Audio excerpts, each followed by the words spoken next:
저는요, 여기 오늘 읽은 말씀, 예수님께서 삭개오의 집에 들어가신 너무나 유명해서 잘 아시는 말씀 아닙니까? 근데 쭉 이렇게 읽다 보면은 이렇게 매끄럽게 넘어가지 않고 제 마음에 좀 걸리곤 하는 대목이 있었는데, 그게 8절, 9절 이쪽에 나오는 삭개오와 예수님의 대화입니다. 우선 8절에서 삭개오가 예수님께 드린 말씀을 같이 읽어보겠습니다. 8절입니다. 삭개오가 서서 주께 여짜오되 주여 보시옵소서, 내 소유의 절반을 가난한 자들에게 주겠사오며 만일 누구의 것을 속여 빼앗은 것이 있으면 네 갑절이나 갚겠나이다. 아멘 하기 좀 겁나시죠? 그렇죠? 아니, 이거는 전 재산을 다 내놓는다는 말과 비슷합니다. 절반 뚝 떼서 어려운 사람들 주고, 만약에 내가 속여서 빼앗은 거 있으면 4배 갚겠다. 뭐 남는 게 뭐 있겠어요? 이렇게 말하고 나니까 예수님께서 기다렸다는 듯이 모두가 듣고 싶어하는 9절을 말씀하셨어요. 다 같이 읽습니다. 예수께서 이르시되 오늘 구원이 이 집에 이르렀으니 이 사람도 아브라함의 자손이미로다. 아멘. 모두가 듣고 싶어 하죠. 이걸 예수님께서 직접 말씀하는 겁니다. 이 집에 구원이 이르렀다. 성경에 기록된 모든 말씀 중에서 가장 귀중한 말씀 중에 하나입니다. 이 집에 구원이 임했다고. 우리 영락교회 성도 여러분들의 가정에도 이 말씀이 임하기를 축원합니다.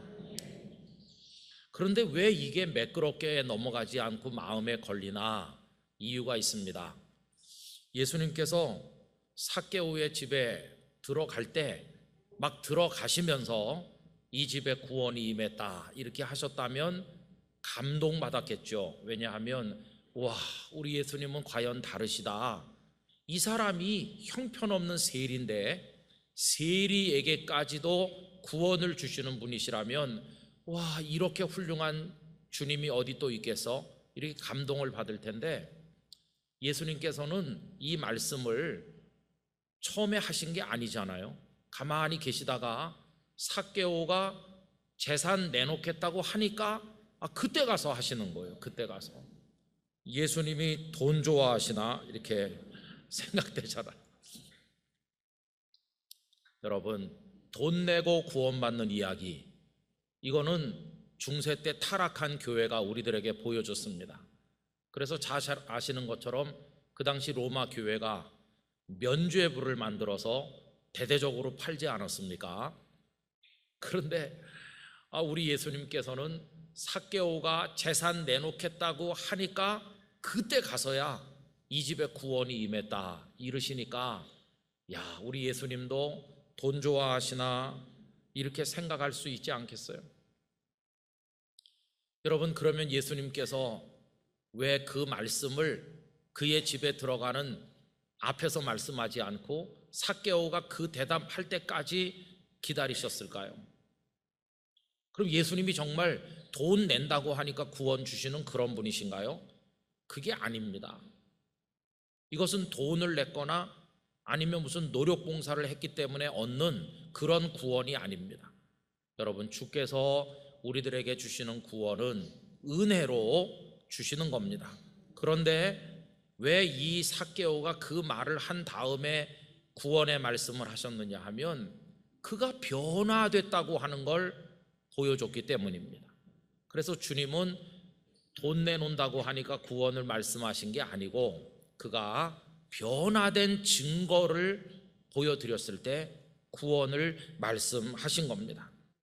삭개오가 재산을 내놓다고 말하는 게 왜 예수님께서 보실 때는 그게 변화의 증거가 되는 것일까요? 이걸 알기 위해서 그 당시 세리가 어떤 존재인가를 좀 생각을 해볼 필요가 있겠죠. 잘 아시는 것처럼 예수님 당시의 세리에 대한 사회적인 평판은 창기보다도 못하다고 그랬습니다.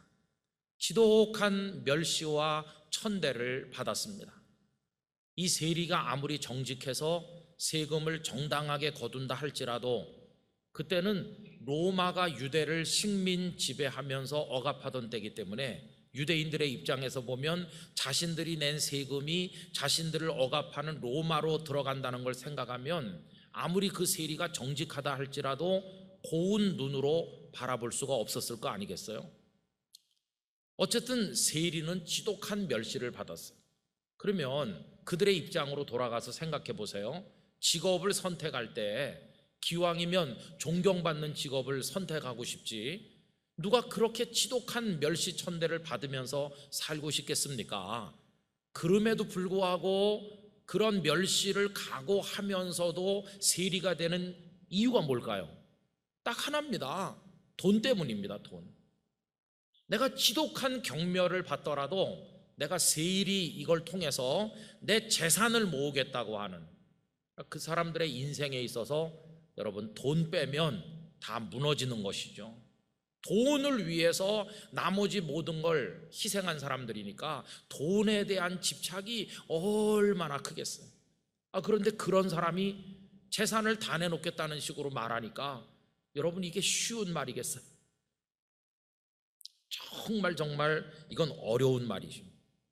더군다나 삭개오는 여느 세리들과는 좀 달랐던 것 같습니다. 오늘 말씀 2절에 보면 삭개오가 세리장인데다가 부자라고 소개하고 있어요.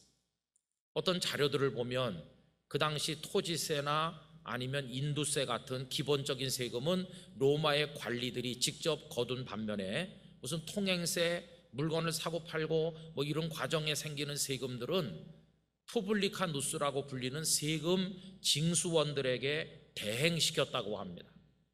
어쨌든 간 이 삭개오는 여리고라고 하는 당시의 큰 도시에 이 세금 거두는 책임을 총괄하고 있으니까 이 사람 부자인 게 당연한 거죠.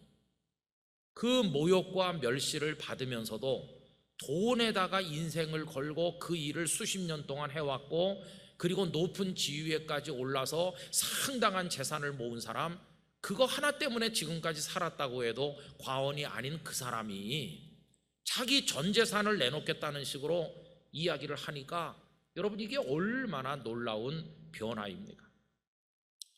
우리 기독교 신앙의 매력은 사람을 변화시키는 데 있습니다.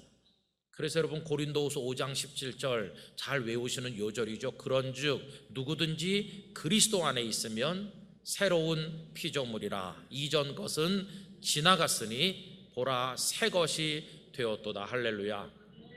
요절 외우기는 쉬운데 이게 새로운 피조물 되는 게 너무너무 어려운 거예요. 그리스도 안에 있는 것 같긴 같은데 옛것이 지나가 버린 게 아니라 여전히 내 안에 더럽고 추악한 것이 딱딱하게 굳어가지고 그냥 난공불락에 요새처럼 버티고 있어가지고 보라 새 것이 되었도다가 잘 안 돼요. 의와 진리의 거룩함으로 지으심을 받은 새 사람이 돼야 되는데 그게 잘 안 돼요. 그래서 여러분 예수님을 몇십 년 믿고 교회 드나들고 그러는데도 늘 딜레마가 뭐냐 하면 왜 변화되지 못할까?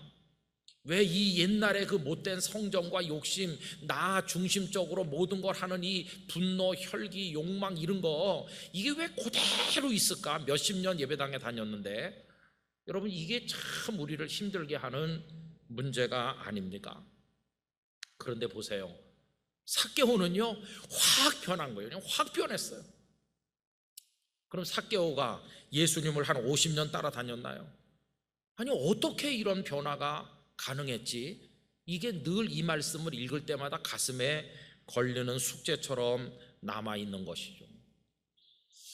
어떻게 이런 변화가 가능할까? 우선 상식 수준에서 얘기를 해보면요, 예수님께서 내 집에 오신다, 이게 그에게 엄청난 감격이기 때문에 그 감동 때문에 그가 변한 게 아닌가? 일반적으로 우리 그렇게 생각을 할 수 있습니다. 여러분 세리 창기보다도 못하게 취급하는데 누가 그의 집에 드나들겠어요? 삭개오의 집에 동료 세리 아닌 다른 사람이 손님으로 온 적이 몇 년 전에 있었던 일인지 아마 기억도 없었을지 모릅니다. 생전 그런 일은 없었을지 몰라요. 그런데 지금 보통 분도 아닌 당시 팔레스타인에서 가장 유명한 그 예수님이 내 집에 오신다니. 여러분 더군다나 그 과정이 참 놀랍죠. 그는 예수님이 키가 작고 사람이 많아 안 보이니까 나무 위에 올라가지 않았습니까? 그런데 예수님께서 그 나무 밑으로 지나가시는 거예요. 그런데 그 참 기가 막힌 아름다운 장면이죠. 여러분 5절 앞에 보시면 뭐라고 되어 있습니까? 예수께서 그곳에 이르사 쳐다보시고, 여러분 예수님께서 여리고성 그 넓은데 지금 들어오셨으면 이리 가실 수도 있고 저리 가실 수도 있고 뭐 갈 길이 얼마나 많아요. 그런데 그 나무가 떡하니 서 있는 그쪽으로 오시는데 벌써 이 삭개오의 가슴이 뛰지 않았겠어요? 그리로 오시더니 그 밑으로 쑥 지나가셔도 누가 뭐라고 할 사람이 없어요. 오히려 그냥 지나가시는 게 더 자연스러워요. 세리에게 관심을 보인다는 것 자체가 이상한 일 아니겠습니까? 그런데 예수님은 나무 밑으로 오시더니 멈춰 서셔서 고개를 들어 그를 쳐다보시는 거예요. 여러분 우리가 살면서 주님의 이런 시선을 받는 감동이 있다면 얼마나 놀랐습니까? 주님은 거기 멈춰 서신 거예요. 사람들은 생각했겠죠. 아니 저 예수 선생이 세리를 쳐다보네. 저 세리 녀석도 사람이니까 예수께 관심은 있나 본데 키가 작고 하니까 올라갔나 보지. 그런데 저분은 왜 저 밑에 서시는 거야? 여러분 예수님은 불쌍히 여길 사람들 곁에 멈춰 서시곤 하셨던 분임을 아시죠? 여러분 누가복음 19장을 오늘 우리가 읽었는데 그 앞에 18장에 예수님께서 여리고성에 들어갈 때 그 성문 입구에 앞을 못 보는 거지가 앉아서 다윗의 자손 예수여 나를 불쌍히 여기소서 이러는데 사람들이 조용히 하라고 꾸짖었잖아요. 그런데 예수님은 어떻게 하셨나요? 멈춰 서신 것을 말씀하고 있어요. 누가복음 18장 40절 이렇습니다. 예수께서 머물러 서서 명하여 데려오라 하셨더니 그가 가까이 오매 물어 이르시되 할렐루야. 이 말씀이 너무너무 좋습니다. 사람들은 소경이라고 거지라고 조용히 하라고 윽박지르지만 주님은 기꺼이 그의 곁에 머물러 서신 것입니다. 데려와라 내게로 저 사람을. 여러분 이 말씀이 너무 좋은 것은 혈루증 여인으로 인해 멈춰 서신 예수님, 소경 거지 그를 위해 머물러 서신 예수님께서는 오늘 우리를 위해서도 우리 인생 곁에 머물러 주실 것을 생각하니까 얼마나 감사한지 말할 수가 없어요. 여러분들의 인생이 고단하고 힘들 때 주께서 그 곁에 멈춰 서실 줄로 믿습니다. 뿐만 아니라 먼저 말씀을 건네시는 거예요. 삭개오가 주님 저희 집에 오시겠어요? 이렇게 초대한 게 아니라 주님이 이렇게 쳐다보시는 거예요. 벌써 이미 삭개오의 가슴은 막 너무너무 뛰고 있었을 거 아니겠어요? 그런데 주님 말씀하십니다. 삭개오야 내려오라고. 어떻게 예수님께서 그의 이름을 알고 계셨을까요? 내려와. 내가 오늘 너의 집에 유하여야겠다. 귀를 의심했을 것입니다. 내 집에 오신다고? 저분이 세리인 내 집에 들어오신다고? 여러분 그 감동은 우리는 다 이해할 수 없을 것 같지 않습니까? 그래서 삭개오가 막 가슴이 뛰고 흥분하고 기뻐가지고 어떻게 했습니까? 6절 끝에 보니까 급히 내려와 즐거워하며 영접하였다고 말씀하고 있어요. 여러분 그날 예수님께서 세리 삭개오의 집에 들어간 일은 거기 많은 사람들이 지금 애워싸고 있는 가운데서 그 여리고를 막 뒤집어 놓는 충격적인 사건이 됐을 것입니다. 예수 선생께서 오셨대. 그래? 그런데 삭개오의 집에 가셨대. 뭐라고? 사람들은 그런 반응을 보였겠죠. 그리고 입방아를 찧어댑니다. 여러분 7절에 보세요. 무사람이 보고 수군거려 이르되 저가 죄인의 집에 유하러 들어갔도다 하더라. 저는 우리 주님이 그래서 참 좋습니다. 죄인을 위해 멈춰 서주시는 분일 뿐만 아니라 비난을 감수하면서도 그의 인생 속으로 들어가시는 주님이시니까요. 주님은 우리를 위해서라면 어떤 욕을 당하시는 것도 개의치 않으셔서 마지막에는 십자가 위에 달려 우리를 위해 피 흘려 죽어주시기까지 하셨으니 여러분 이 주님을 우리가 어떻게 사랑하지 않을 수가 있습니까? 이분이 바로 우리 모두의 주님이신 것입니다. 그러니 이렇게 들어오셨으니 삭개오가 감동이 얼마나 크겠어요.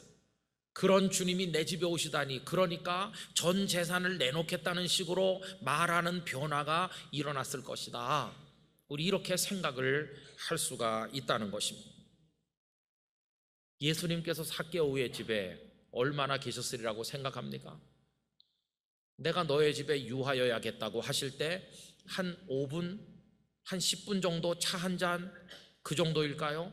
여러분, 유하여야 되겠다고 말씀하시는 어조로 봐서 최소 몇 시간 정도, 하루 저녁 정도 식사를 천천히 할 수 있을 정도의 충분한 시간, 아니면 하룻밤 정도 그의 집에 머무르신 게 아닐까요?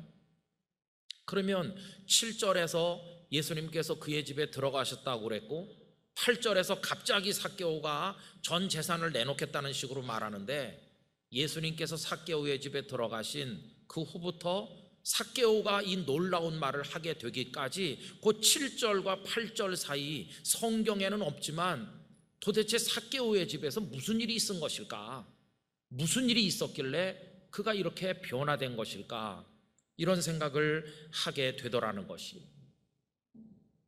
여러분, 저는 곰곰이 생각해 봤습니다. 주님, 삭개오의 집에 들어가셔서 삭개오가 이 말을 할 때까지 그 사이에 그의 집에 계신 동안에 도대체 뭘 하셨습니까? 7절과 8절 사이에 어떤 일이 있었나요? 주께서 제 마음속에 힌트를 하나 주시는 것 같아요. 그 힌트가 단어 하나 속에 담겨 있습니다. 그 단어는 다른 게 아니라 5절에 한 번, 7절에 한 번 나오는 유한다라고 하는 단어입니다. 여러분, 5절에도 내 집에 유하여야 되겠다, 유하다라고 하셨고 7절에도 유하러 들어갔도다 그러면서 나오죠. 우리 성경에는 똑같이 번역을 했어요. 유하다, 이렇게 머물다 이렇게. 그러나 헬라어 성경으로 보면 사용된 단어가 서로 다릅니다. 5절에 사용된 유하다라고 하는 단어는 메노라고 하는 동사입니다. 메노는 문자 그대로 이렇게 와서 옆에 같이 있는 거를 메노라고 합니다. 저는 영락교회 성도들에게 주께서 오셔서 메노해 주시는 은혜가 임하기를 원합니다. 주님은 하늘 보좌에서 이 땅에 오셨고 우리들의 인생 속에 오셔서 영락교회와 함께 계시고 여러분들과 함께 계시는 임마누엘의 복, 메노의 복을 주시는 줄로 믿습니다. 주님이 오셨다, 내게 오셔서 나와 함께 머무르신다. 여러분, 여기서부터 이제 시작을 하는 거죠.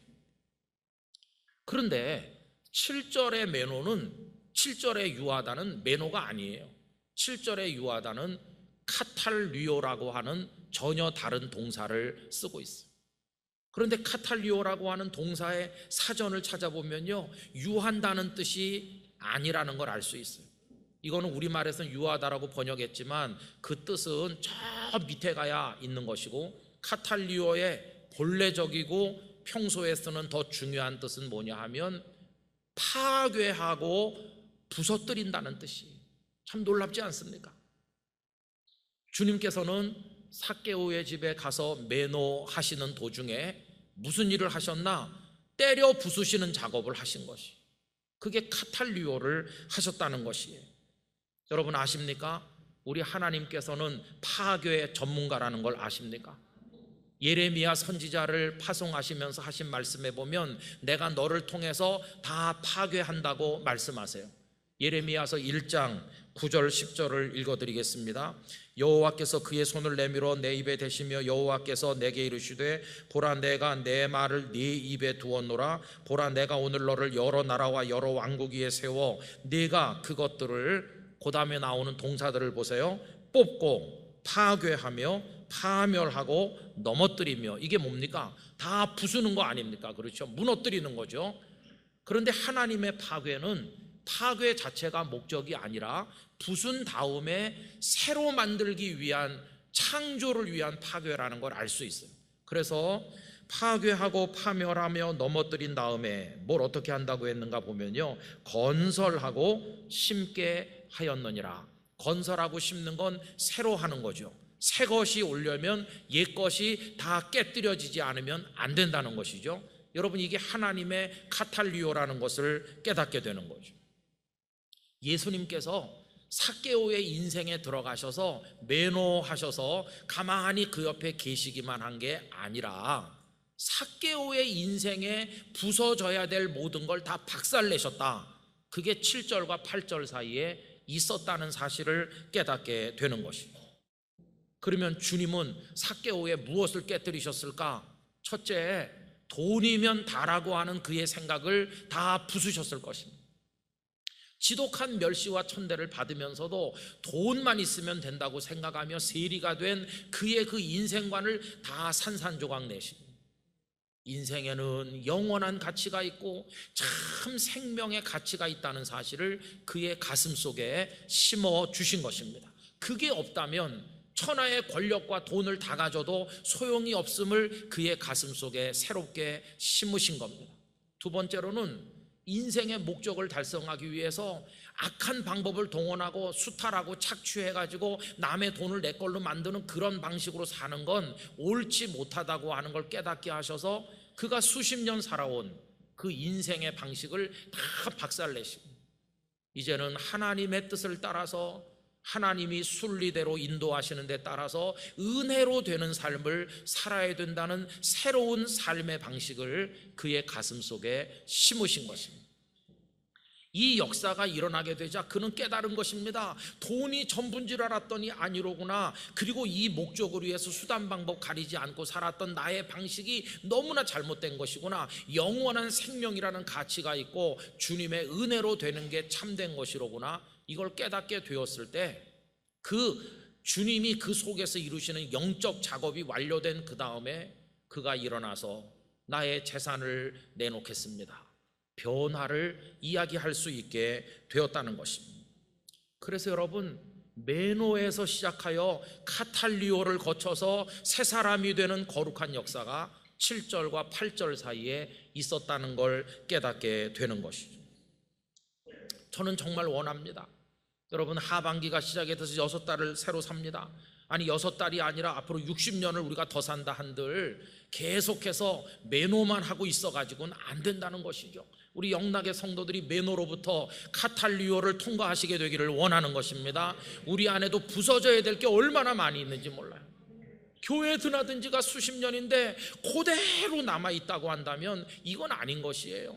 여러분, 진정한 믿음이 뭡니까? 그냥 예수님을 꽃병 같은 정물로 생각하면서 예수님 제 곁에 가만히 계셔주세요. 저는 부산스럽게 먼지 일으키고 그러면 안 좋아합니다. 가만히 계시면 제가 가끔 쳐다보겠어요. 예수님은 그렇게 우리 곁에 매노하시는 분이 아니십니다. 오히려 우린 반대로 말해야 됩니다. 주님, 제 안에 썩어 문드러지고 완고하게 굳어버린 이거 주께서 다 부숴주시고 나를 새롭게 빚어 만들어 주시옵소서. 여러분, 우리 믿음으로 구원받는다고 하는데 그 믿음이 뭡니까? 그냥 옆에다 예수님 놔두고 가끔 주여 주여 이게 믿음입니까? 아닙니다. 삭개오가 변화된 증거를 보였을 때 구원이 그에게 주어지는 것처럼 참된 믿음은 예수님으로 인한 변화를 기꺼이 받아들이고 예수님으로 인해 새 사람이 되는 증거가 나타날 때 당신이 나의 전 존재를 새로 빚어 만드시도록 나를 맡겨드립니다. 그게 믿음이 시작되는 것입니다. 그 믿음의 증거가 변화로 나타나게 되었을 때 주님은 구원이 이 집에 이르렀다고 말씀을 하시게 된 것이었어요. 여러분, 그럼 주님은 삭개오를 깨뜨리시기 위해서 뭘 사용하셨을까요? 주님이 사용하신 건 방망이였어요. 방망이. 어떤 방망이? 말씀이라는 방망이가 삭개오의 그 모든 걸 다 박살내는 것입니다. 7절과 8절 사이에서 예수님께서는 많은 말씀으로 그의 과거를 깨뜨리시고 새로 빚어 만드신 줄로 믿습니다. 말씀이 왜 방망인가? 여러분, 예레미야 23장 29절 여호와의 말씀이니라 내 말이 불같지 아니하냐 바위를 쳐서 부스러뜨리는 방망이 같지 아니하냐. 이제 우리 이렇게 합시다. 주님의 말씀이 방망이처럼 내 위로 떨어질 때 그걸 거부하고 피하지 말고 나의 이 썩은 전 존재를 말씀 아래 갖다 놔서 그 말씀이 나를 확 내려쳐야 되는 겁니다. 그래서 다 깨져야 되는 것입니다. 다 부서지고 이제는 다 벗어버리고 주님이 새롭게 보여주시는 새로운 신앙의 가치관을 따라 변화되어 언행 심사가 달라지게 될 때 내가 주님을 믿는다는 증거가 나타나는 것이고, 그때 주님의 참된 구원이 우리들에게 임하게 될 것입니다. 그래서 저는 영락교회 성도들이요, 그냥 주여 주여 하다가 멸망하는 사람 한 사람도 없게 되길 원하고, 예수님으로 인해 매노로 시작하여 카탈리오를 거쳐 새 사람으로 거듭나 구원에 나가게 되는 이런 진정한 축복을 얻게 되기를 기원합니다.